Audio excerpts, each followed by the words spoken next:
January 17th, 1945, the Ardennes forest, Belgium, the snow fell in silence. Not the gentle, romantic silence of a Christmas card, but the heavy, suffocating quiet that follows artillery fire. Beneath the frozen canopy of shattered pines, a young grenadier named Klaus Hartmann pressed his back against the splintered trunk of what had once been a proud oak. His breath came in ragged clouds. The wound in his abdomen had stopped bleeding hours ago, not because it had healed, but because there was little left to bleed. He had seen 3 of his comrades die that morning, not from American bullets, but from something far more insidious: infected wounds left untreated, frostbite that turned fingers black, and the slow, agonizing realization that the German medical corps had nothing left to give them. His sanitator, the company medic, had run out of morphine 2 weeks prior. Bandages were torn from the dead. Penicillin was a word whispered like a fairy tale. Across the snow-covered ridge, barely 200 meters away, Hartmann could hear voices. American voices, laughter even. The smell of coffee drifted through the frozen air, impossibly rich and real. And something else, something that made his stomach twist with a hunger beyond food. The metallic scent of a field hospital. Clean cotton, disinfectant, medicine. He made his decision in the space of a heartbeat. Klaus Hartmann stood, raised his hands above his head, and walked toward the enemy. To understand what happened in those forests, one must first understand what the German soldier had been promised, and what he had become. In 1939, the Wehrmacht marched into Poland as the most modern, best-equipped army Europe had ever seen. German propaganda had painted them as supermen, backed by the industrial might of the Reich, destined to forge a new order. Their medical services, too, were considered among the finest. German battlefield surgery had pioneered techniques in the First World War, and the Sanitätsdienst entered the Second with confidence and precision. But by the winter of 1944, that army was a ghost of itself.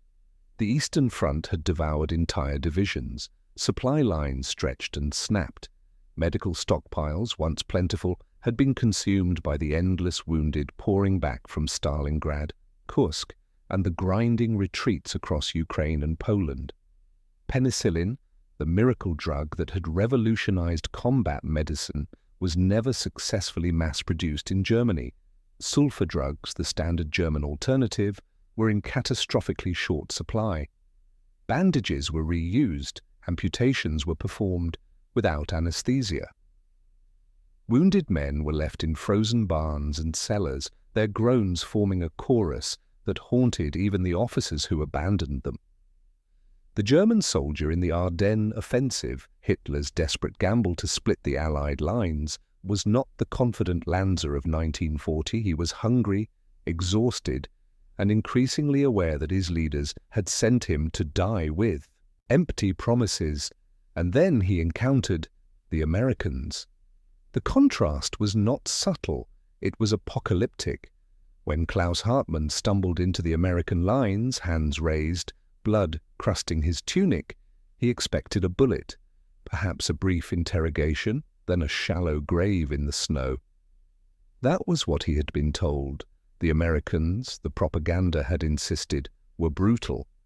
They took no prisoners. They were gangsters in uniform led by Jews and capitalists who cared nothing for the rules of war. What he found instead was a medical tent lit by electric generators, portable heaters that filled the space with warmth, and medics, dozens of them, who moved with calm efficiency, their hands steady, their supplies seemingly endless. Hartmann was placed on a stretcher within minutes. His wounds were cleaned with iodine. A syringe of morphine, actual morphine, slid into his arm, and the pain that had been his entire world for 3 days dissolved into a warm, distant fog. An American surgeon, who spoke broken German, examined his abdomen and said something Hartmann would remember for the rest of his life. "You'll be fine, soldier. We've got you." Penicillin, plasma transfusions, Sterile bandages, hot soup, a cigarette, American-made, offered without mockery. Hartman wept. He was not alone. In the weeks following the Battle of the Bulge, American forces reported an unprecedented phenomenon. German soldiers, even those not critically wounded, were surrendering in droves specifically to reach American medical care. Intelligence reports from January and February 1945 document cases of entire squads abandoning defensive positions not under fire, but in organized retreats toward American lines. Interrogation transcripts reveal a consistent theme. One Obergefreiter from the 12th Volksgrenadier Division told his captors, "We were told you would execute us. Instead, you gave us what our own officers could not, our lives back." The numbers tell the story with cold precision. By 1945, the U.S. Army Medical Corps was administering approximately 2.3 million doses of penicillin per month to troops in Europe. German production of all antibiotics combined never exceeded a fraction of that figure. American field hospitals operated with portable X-ray machines, whole blood stored in refrigerated units, and surgical teams that could perform life-saving operations within hours of a soldier's injury. The survival rate for American wounded was approximately 96%, a figure unimaginable to the Germans, whose medical services had collapsed into medieval triage: save who you can, abandon the rest. But it was not merely the medicine, it was the philosophy behind it. In the German system, even before the collapse, military medicine was hierarchical and selective. Officers received priority care. Enlisted men, particularly those deemed non-essential or politically unreliable, were often left to lower standards. The ideology of the regime permeated even the hospital tent. Some lives were worth more than others. The concept of universal care, that every soldier, regardless of rank, deserved the same treatment, was fundamentally alien to the Nazi state. The Americans brought a different creed. It was born not from ideology but from a practical democracy that had, almost accidentally, revolutionized battlefield medicine. Every wounded man was a priority. Every soldier had access to the same penicillin, the same surgery, the same chance. The medics who treated Klaus Hartmann did not ask his rank. They did not care whether he was a fanatic or a conscript.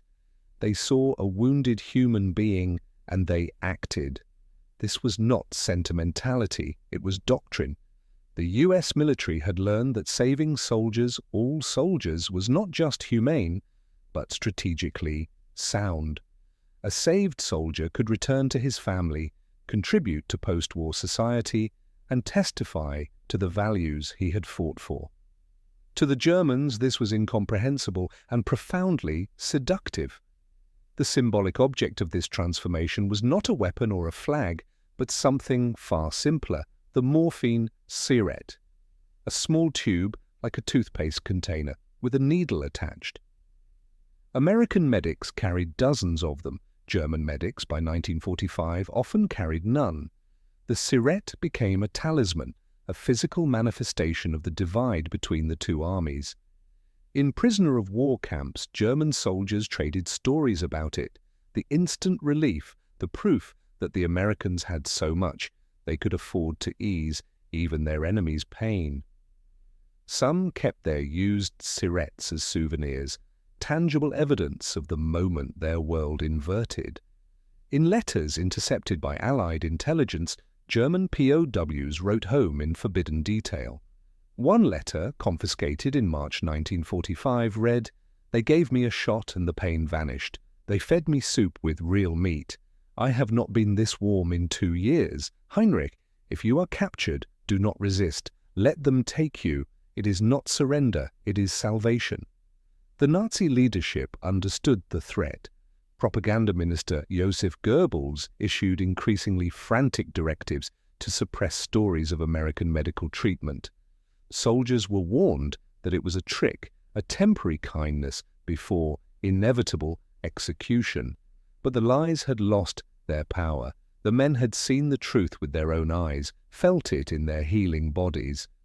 By April 1945, as the Reich crumbled, entire units were surrendering en masse, not because they believed in democracy or the American cause, but because they had learned a simple, devastating lesson: the enemy cared more for their lives than their own leaders did. The transformation was not instant, nor universal. Many German soldiers remained fanatical to the end, fighting with suicidal determination in the ruins of Berlin. But for thousands, perhaps tens of thousands, the experience of American medical care planted a seed that would grow in the decades to come. In post-war interviews, former Wehrmacht soldiers spoke of it as a turning point, the moment when the ideology they had been fed began to crack. "We were told we were superior," one veteran recalled in 1965, "but the Americans had penicillin and we had nothing. That told me everything about which system was truly strong." The medical care was a symbol of something larger, abundance born of a free society. The United States, untouched by bombers, its factories roaring at full capacity, could afford to pour resources into saving lives, even enemy lives. It was not cruelty that defined American power, but the casual, almost wasteful generosity of a nation so rich it could heal its foes. This was the soft edge of American dominance, more devastating than any shell because it could not be fought with weapons. In 1945, a POW camp in Bavaria. Klaus Hartmann, fully healed, his abdomen bearing a clean surgical scar, sat with a group of former comrades. The war was over, the Reich had fallen. They spoke in low voices about what came next: trials, occupation, the uncertain future. But Hartmann's mind was elsewhere. He thought of the American medic who had held his hand during the surgery, murmuring reassurances in broken German. He thought of the morphine syringe, now buried somewhere in the mud of the Ardennes. He thought of the smell of coffee and disinfectant, and the impossible warmth of that tent in the frozen forest. One of the men asked him if he regretted surrendering. Hartmann looked at his hands, whole, functional, alive. "No," he said quietly. "I regret that I did not understand sooner what we were fighting for and what we were fighting against." The German soldiers who begged for capture after seeing American medical care were not cowards. They were men who had been promised glory and given gangrene, told they were supermen and left to die like animals in the snow. When they encountered an enemy who treated wounds rather than inflicted them, who spent resources to save rather than destroy, they faced a truth more destabilizing than any defeat: that the ideology they had served was not just wrong, but fundamentally impoverished. The morphine syringe, the sterile bandage, the warm tent, these were not merely tools of medicine, they were arguments.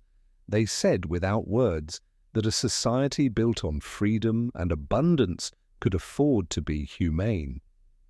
That strength was not only the capacity to destroy, but the willingness to heal. That the measure of a civilization was not in its triumphs, but in how it treated the broken. In the end, the lesson of the Ardennes was not learned on the battlefield.